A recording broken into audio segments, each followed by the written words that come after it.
তেওঁৰ মৰমৰ পত্নীক আৰু তেখেতৰ পুত্ৰক এইটো ব্যৱসায়টো গাহৰি পালন ব্যৱসায়টো সমগ্ৰ ব্যৱসায়টো উত্তৰ পূৰ্বাঞ্চলৰ গাহৰি ব্যৱসায়টোক উপহাৰ দিবৰ কাৰণে তেখেতসকলে এনেকৈ বহিৰাজ্যৰ প্ৰতিষ্ঠানক বিদেশী প্ৰতিষ্ঠানক মাতি আনিছে। আচলতে যোৱা পৰহি দিনা মাননীয় মুখ্যমন্ত্ৰী মহোদয়ে জাপানৰ টকিঅ'ৰ পৰা ভিডিঅ' কনফাৰেন্সৰ জৰিয়তে অসমৰ গোটেই গাহৰি বজাৰখন থাইলেণ্ডৰ এটা পুঁজিপতি বণিক গোষ্ঠীৰ হাতত গতাই দিয়াৰ যি কথা তেওঁ উল্লেখ কৰিলে, গতাই দিয়াৰ মানসেৰে তেখেতক যি এডভান্টেজ আছামলৈ নিমন্ত্ৰণ জনাইছে তেখেতসকলক, ইয়াৰ লগে লগে আমাৰ সমগ্ৰ অসমৰ গাহৰি পালকসকলৰ বুকুত একুৰা জুই জ্বলি উঠিছে। গতিকে আমাৰ গোটেই পালকসকলৰ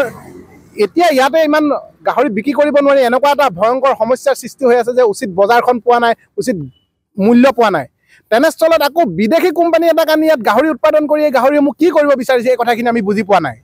গতিকে সমগ্ৰ অসমৰ গাহৰি পালকসকলে এই কথাখিনি শুনাৰ লগে লগে দুখত ভাগি পৰিছে। বিশেষকৈ জাতি মাটি ভেটিৰ কথা কোৱা এই চৰকাৰখনে, কৃষকৰ আয় দুগুণলৈ বৃদ্ধি কৰিম বুলি কোৱা এই চৰকাৰখনে, আৰু পথাৰ আমাৰ বজাৰ আমাৰ বুলি কৈ শাসনৰ গাদী লৈ অহা এই চৰকাৰখনে এই থলুৱা পালকসকলক এনেকৈ ভাতে মৰা যি চক্ৰান্ত কৰিছে, ইয়াৰ বিৰুদ্ধে আমাৰ সদৌ অসম গাহৰি পালক সন্থাই তীব্ৰ নিন্দা কৰিছে আৰু ইয়াৰ বিৰুদ্ধে তীব্ৰভাৱে গণতান্ত্ৰিক আন্দোলন গঢ়ি তোলাৰ কথা চিন্তা চৰ্চা কৰিছে। গতিকে সময় থাকোঁতে আমি সকীয়াই দিছোঁ মাননীয় মুখ্যমন্ত্ৰী মহোদয় কৃষ্ণেন্দু পাল ডাঙৰীয়া, আপোনালোকে যি এই সিদ্ধান্ত লৈছে এই সিদ্ধান্ত অনতিপলমভাৱে বাতিল কৰক, অন্যথা সমগ্ৰ অসমৰ পৰা আপোনালোকে তীব্ৰ প্ৰত্যাহ্বানৰ সন্মুখীন হ'ব। এই কোম্পানীটোৱে যে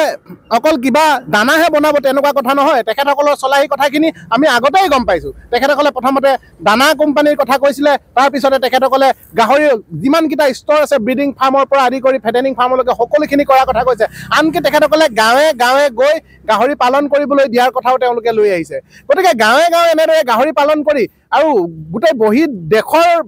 ব্যৱসায়ী ইয়াত গাহৰি উৎপাদন কৰি অসমৰ আৰু এই উত্তৰ পূৰ্বাঞ্চলৰ গোটেই বজাৰখন দখল কৰি পেলোৱাৰ পিছত আমাৰ থলুৱা পালকসকলে কি কৰিব? কাৰণ বিদেশী কোম্পানীসমূহ বা কোম্পানীৰ জৰিয়তে গাহৰি পালন বা আমি ব্ৰইলাৰ পালনৰ ক্ষেত্ৰত দেখিছোঁ গোটেই থলুৱা লোকসকলে যি ব্ৰইলাৰ পালন কৰি আছিলে, আজিকালি থলুৱা কোনো লোকে ব্ৰইলাৰ পালন কৰিব নিজাববীয়াকৈ ব্ৰইলাৰ পালন কৰিব নোৱাৰা হ'ল বা পালন কৰি এটকা লাভ অৰ্জন কৰিব নোৱাৰা হ'ল, যাৰ বাবে গোটেই কোম্পানীয়ে বজাৰ ব্যৱস্থাটো নিজৰ হাতৰ মুঠিত ৰাখি তেওঁলোকৰ স্বইচ্ছাৰে নিজৰ দাম নিৰ্ধাৰণ কৰি চলি থাকে। গতিকে এনেকুৱা কাৰ্যবিলাক দেখিবলৈ পোৱা গৈছে যে বহুজাতিক কোম্পানীবিলাক যেতিয়া আহিছে, এই বিশাল মাৰ্টৰ পৰা আদি কৰি যিবোৰ শ্বপিং মাৰ্ট আহিলে বা অনলাইন বজাৰ ছিষ্টেম আহিলে, তাৰ জৰিয়তে আমাৰ পালক আমাৰ ব্যৱসায়ীসকলে দোকান পোহাৰ বন্ধ কৰি হাজিৰা কৰি চলিবলগীয়া এটা অৱস্থা হৈছে। আমাৰ বহুকেইজন পালকে কৈছে যে দাদা কিবা এটা কৰক, আমাক বাৰে বাৰে ফোন কৰি কৈ আছে কিবা এটা কৰক, যে আমাৰ দোকান আছিলে আমি এতিয়া দোকান দিব নোৱাৰা হ'লোঁ, আগত ব্ৰইলাৰ পুহিছিলোঁ ব্ৰইলাৰ পুহিব নোৱাৰোঁ, এতিয়া যদি গাহৰিটো আমাৰ পৰা গুচি যায় তেনেহ'লে আমি কিন্তু চৰম সিদ্ধান্ত ল'বলৈ বাধ্য হ'ম। গতিকে আমি সকীয়াই দিছোঁ যে আপোনালোকে সময় থাকোঁতে এই সকলো ধৰণৰ সিদ্ধান্ত আপোনালোকে বাতিল কৰক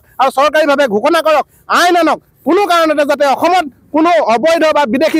বিদেশী লোকে আহি ইয়াত কোম্পানীৰ জৰিয়তে যাতে গাহৰি পালন কৰিব নোৱাৰে, তথা বহিৰাজ্যৰ কোনো ব্যৱসায়ী আহিও যাতে ইয়াত যাতে গাহৰি ফাৰ্ম কৰি ইয়াত গাহৰি উৎপাদন কৰিব নোৱাৰে, তাৰ বাবে আপোনালোকে সিদ্ধান্ত লওক আৰু ঘোষণা কৰক। কথা আমাৰ পালকসকলে ক'বলৈ আৰম্ভ কৰিছে। বিভিন্ন সময়ত আমি ফেচবুকৰ পোষ্টত আমি দেখিছোঁ যে এয়া তেওঁৰ মৰমৰ পত্নীক আৰু তেখেতৰ পুত্ৰক এইটো ব্যৱসায়টো গাহৰি পালন ব্যৱসায়টো সমগ্ৰ ব্যৱসায়টো উত্তৰ পূৰ্বাঞ্চলৰ গাহৰি ব্যৱসায়টোক উপহাৰ দিবৰ কাৰণে তেখেতসকলে এনেকৈ বহিৰাজ্যৰ প্ৰতিষ্ঠানক বিদেশী প্ৰতিষ্ঠানক মাতি আনিছে। গতিকে এইটো হ'ব লাগে, নহ'লে অন্য আৰু কি কাৰণ থাকিব? নহ'লে আৰু সেই যি ভেটেনেৰী ডিপাৰ্টমেণ্টৰ যিসকল বিষয়ববীয়া আছে কিছুমান, তেখেতসকলৰ পকেট গধুৰ কৰাই দিছে সেই কোম্পানীসমূহে আৰু তেখেতসকলক বৰপিয়া পাৰি দিবলৈ তেখেতসকলে উচতনি যোগাইছে। গতিকে সকলোৰে ওপৰত আপোনালোকে ধাৰাবাহিকভাৱে বাতৰিসমূহ সম্প্ৰচাৰ কৰাটো প্ৰয়োজন আছে আৰু সমগ্ৰ অসমৰ সকলো স্তৰৰ লোকক আমি অনুৰোধ জনাইছোঁ যে আপোনালোকে এই জাতি মাটি ভেটিৰ কথা কৈ ৰাজপাত খাব বিচৰা এই চৰকাৰখনৰ যি চৰিত্ৰ, এই চৰিত্ৰ ওলাই পৰিছে, আপোনালোকে সকলোৱে প্ৰতিবাদ কৰক আৰু ইয়াক সম্পূৰ্ণ বিৰোধিতা কৰক। সকলো জাতীয় দল সংগঠনক আমি অনুৰোধ কৰিছোঁ সদৌ অসম গাহৰি পালক সন্থাৰ মঞ্চৰ পৰা যাতে আহক, সকলোৱে আপোনালোকে আমাক সহায় কৰক আৰু সহায় কৰি এই থলুৱা হাতৰ যি এই পালন ব্যৱস্থা থলুৱা হাততে যাতে ৰৈ যায় তাৰ কাৰণে আপোনালোকে সহায় কৰক। নিশ্চয়কৈ ক'ব লাগিব যে মুখ্যমন্ত্ৰী হিমন্ত বিশ্ব শৰ্মাই খিলঞ্জীয়াৰ বিৰোধী কাম কাজ কৰিবলৈ ইতিমধ্যে আৰম্ভ কৰিছে। আমাৰ দৃষ্টিগোচৰ হৈছে যে যিটো সময়ত আমাৰ দুখীয়া খেতিয়কে ঘৰৰ গৰুহাল বিক্ৰী কৰি পেলাই চিকিৎসাৰ লগতে ল'ৰা ছোৱালী শিক্ষাদান কৰাইছিল, সেই সময়ত তেওঁলোকে গৰুৰ ব্যৱসায় বন্ধ কৰি দিলে। আৰু দ্বিতীয় কথাটো হ'ল যে এতিয়া মুখ্যমন্ত্ৰী হিমন্ত বিশ্ব শৰ্মাই হঠকাৰীভাৱে যি আমাৰ যি গাহৰি পালকসকলৰ মূৰত মাধমাৰ মাৰি গাহৰিৰ গোটেই বেপাৰখন, গাহৰিৰ গোটেই ব্যৱসায়টো তেওঁলোকে থাইলেণ্ডৰ কোম্পানীক দি দিবলৈ বিচাৰিছে। দেখিবলৈ পোৱা হৈছে যে বড়ো, কাৰ্বি, মিচিং, আহোম সকলো জাতীয় জনগোষ্ঠীয় মানুহে গাহৰি ইতিমধ্যে পোহে। প্ৰতি ঘৰ মানুহত 2-3টাকৈ গাহৰি পাবই। তাৰোপৰি অসমীয়া মানুহে গাহৰিৰ ব্যৱসায় ব্যৱসায়টো তেওঁলোকে নিবনুৱা সমস্যাৰ সমাধান হিচাপে তেওঁলোকে গাহৰি ব্যৱসায় কৰিবলৈ ইতিমধ্যে আৰম্ভ কৰিছে মুখ্যমন্ত্ৰী হিমন্ত বিশ্ব শৰ্মাই অসমীয়া খিলঞ্জীয়া এই নিবনুৱাসকলক উন্নত জাতৰ গাহৰি কেনেকৈ পুহিব পাৰি বেপাৰখন কেনেকৈ অসমীয়াৰ মাজত ৰাখিব পাৰি সেইটো ব্যৱস্থা নকৰি দেখিবলৈ পোৱা হৈছে যে তেওঁ বাহিৰ আচলতে থাইলেণ্ডৰ কোম্পানীক তেওঁলোকে গাহৰি ব্যৱসায়টো গোটেই গাহৰি উৎপাদন কেন্দ্ৰটো তেওঁলোকক গতাই দিব বিচাৰিছে যিটো সময়ত হাৰিয়ানা পাঞ্জাবৰ পৰা গাহৰি আনি পেলাই আমাৰ থলুৱা গাহৰি পালকসকলৰ মূৰতটো মাধমাৰ মাৰিছিলে তাৰপিছত এইবাৰ আকৌ তেওঁলোকে একেবাৰে গাহৰি যিটো খিলঞ্জীয়া গাহৰি ব্যৱসায়টোৱে তেওঁলোকে মুখ্যমন্ত্ৰী হিমন্ত বিশ্ব শৰ্মাই বাহিৰা কোম্পানীক দি দিব বিচাৰিছে আমি কৃষক মুক্তি সংগ্ৰাম সমিতিয়ে তাৰ বিৰোধিতা কৰিছোঁ যাতে অসমীয়া মানুহৰ গাহৰি যি উৎপাদন কেন্দ্ৰ অসমীয়া মানুহক গাহৰি পুহিবলৈ যি সা সুবিধা দিব লাগে এইবিলাক যোগান ধৰক বাহিৰা কোম্পানীক তেওঁলোকে গতাই দি পেলাই আচলতে এটা চিণ্ডিকেট তেওঁলোকে আৰম্ভ কৰিব বিচাৰিছে মুখ্যমন্ত্ৰী হিমন্ত বিশ্ব শৰ্মাই আমি ভাবিবলৈ বাধ্য হৈছোঁ যে পুনৰ এই থলুৱা খিলঞ্জীয়া এই গাহৰি বেপাৰীটো মুখ্যমন্ত্ৰীৰ পত্নী ৰিণিকী ভূঞা আৰু পুত্ৰৰ হাতত গতাই দিয়া এটা প্লেন কৰিছে নেকি কাৰণ দেখিবলৈ পাইছোঁ যে মুখ্যমন্ত্ৰী মহোদয়ে ইতিমধ্যে ৰিণিকী ভূঞাৰ নামত সকলো